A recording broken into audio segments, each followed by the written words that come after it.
tell us what the situation's like, what you're seeing.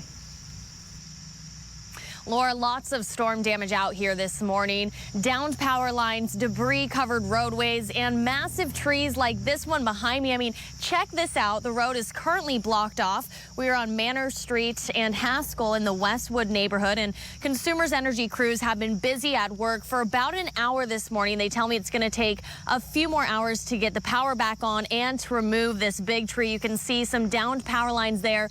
They did repair a few, but the power is still off in this neighborhood.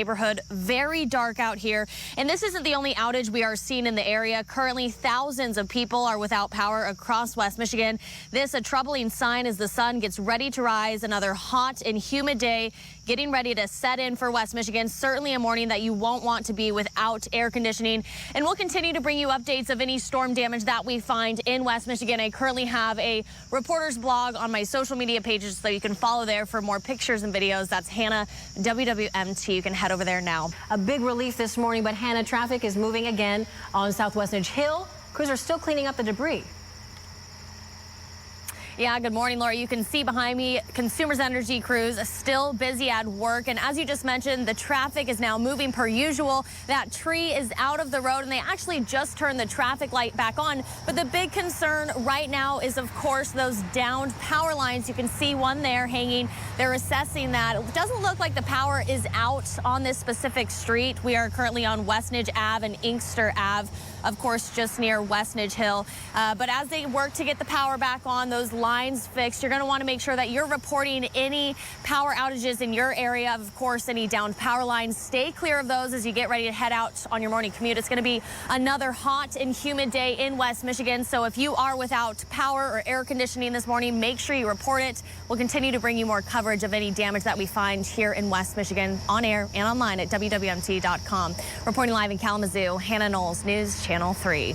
Reviewing the damage. Hannah, all morning long, you showed us a lot. Tell us what you're seeing right now.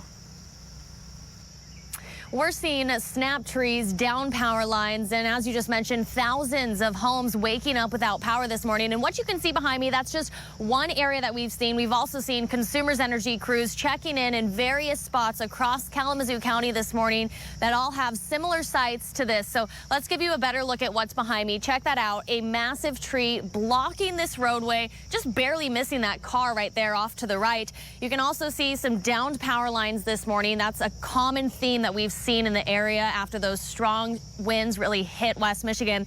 Of course, if you see any downed power lines like you can see here this morning, avoid them, report it. This is another concerning sign as we get ready for another hot, humid day here in West Michigan. You can head over to Consumers Energy as well as Michigan Indiana Power, report those there. And of course, we'll be continuing to bring you any updates for more storm damage that we see in the area. But Consumers Energy crews did tell me that this area where we are right now, we're in the Westwood neighborhood. It's going to take a few hours, so if you live here in this area, just give yourself some extra time as you get ready to head out for that morning commute. Reporting live in Kalamazoo County, Hannah Knowles, News Channel 3.